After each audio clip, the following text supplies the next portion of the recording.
그러니까 아직까지는 매수와 매도 간의 힘겨루기?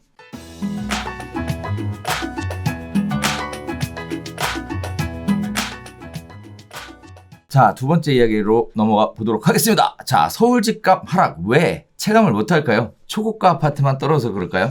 자, 이거에 관련돼서 지금 며칠을 사이 두고 기사가 지금 180도 왔다 갔다 하는 내용들이 나오고 있어서 네, 간단하게 정리 한번 해드리도록 하겠습니다. 자, 일단 첫 번째 14일 날에는 이런 얘기가 나와요. 거래 실종 속 중저가는 미약한 상승을 보이고 있다. 실수요자 체감도 낮춰가고 있다. 이 와중에 일부 단지는 신고가 경신에 시장 상황 판단이 흐려지고 있다. 코로나19 이후에 촉각이 서 있어서 다들 민감한 상황인데도 불구하고 이런 증상을 보여주는 것들이 결국 중저가가 나홀로 상승하는 것은 지속적으로는 어려울 것이다. 이런 식의 이야기들이 나왔습니다. 그러면서 강남 3구, 마용성 얘기, 그 다음에 노도강, 그다음에 금관구에 대한 이야기들이 상대적으로 강남 쪽은 떨어지고 있고 노도강이나 금관구 쪽은 올라가고 있다. 이런 얘기들이 나오면서 동시에 실수요자가 집중된 중저가 아파트 시장은 아직 온기가 돌고 있다. 라고 쪽으로 갔었어요. 그러다가 이제 16일자 기사를 보면 나홀로 상승하던 노도강도 꺾였다. 두 달 만에 수천만 원씩 떨어졌고 강남에서 시작된 집값 하락이 마용성에 이어 수도권 전역으로 확산 움직임을 벌이고 있다.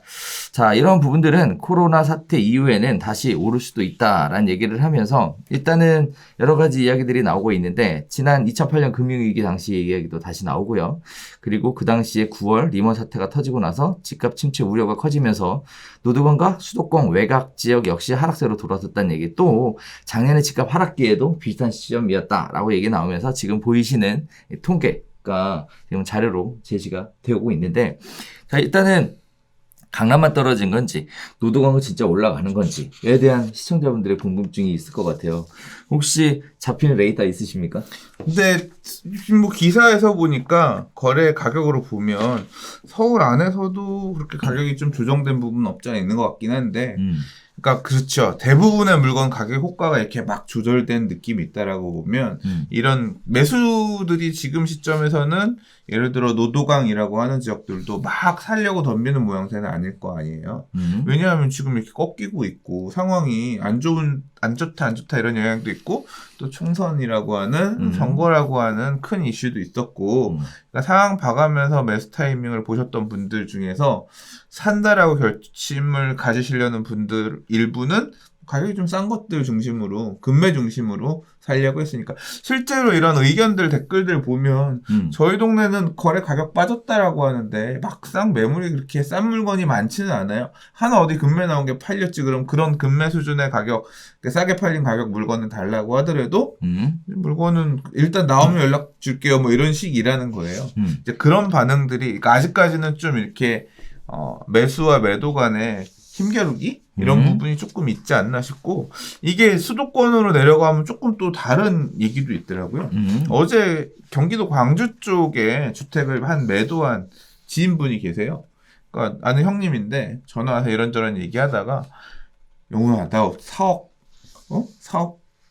원래 4억 4천에 내놨는데 조금 아닌 것 같아서 그냥 안 판다 그랬더니 4억 5천 7백에 산다고 연락 왔다? 그래서 그냥 받았어. 1,000 몇백 더 받았는데 잘했지? 그러니까 그게 지금 얘기인 거예요. 그러니까 이게 같은 상황이지만 지금 수도권 지역 중에서 좀 덜 올랐던 데들은 여전히 좀 이런 풍선 효과에 따른 수행장이 이어지고 있는 곳도 있구나. 그러니까 이게 상승폭이 많이 있었던 데 없었던 데에 따라서, 또 그리고 아파트도 새 아파트냐 요새는 신축 또는 이제 잘 갖춰져 있는 택지지구 이런 데에 대한 선호가 있기 때문에 약간 좀 차별화된 느낌인 것 같아요. 그러니까 정리하자면 서울 핵심 지역들 같은 경우는 확실히 좀 두들겨 맞아가지고 이 위축되는 모습이 보이고, 이제 형님들은 그러든 말든 쫓아가고 있는 이제 이런 동네들 같은 경우도 15억 초과하는 아파트들은 좀 조정폭이 생기는 것 같고,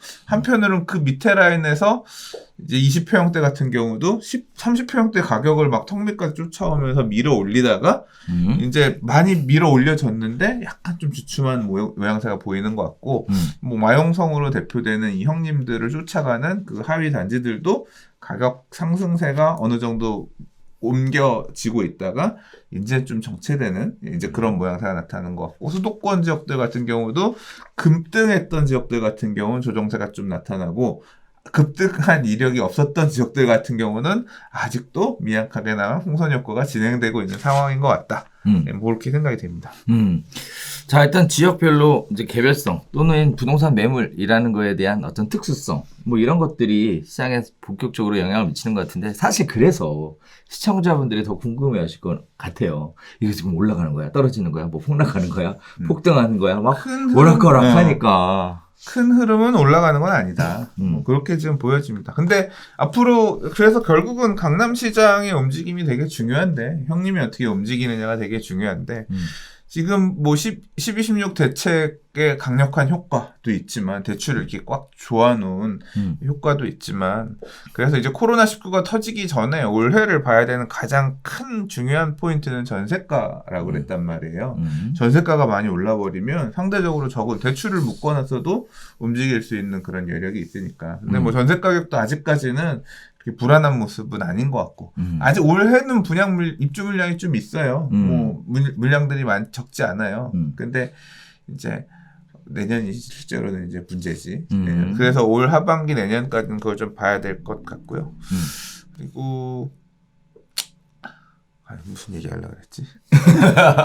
자, 일단 장세 자체가 오락가락 하는 것 같아서 다들 뭐 어떻게 해야 되나, 어느 장단에 맞다, 박자를 생각났어. 맞춰야 되나 있어요? 그러니까 지금 올해도 포인트가 네. 지금 이제 6월달에 보유세예요. 이번에 총선도 그거 좀 이따 해야 돼. 끝났지만, 그러니까 이 보유세 이슈 이후에 네. 어떻게 이제 보유세가 6월 1일 과세 기준일로 해서 그날 소유 기준으로 해서 이제 가잖아요. 그래서 올해 보유세 안 낼 사람들이 좀 털고 가려는 급매물들, 이제 이런 매물들이 언제까지 나올 거냐. 적어도 4월, 5월 달 안에는 해결해야 되니까, 그거 끝나고 나면 6월 달부터 또 분위기는 한번 다시 밀도 있게 좀 면밀하게 봐야 될 것 같아요.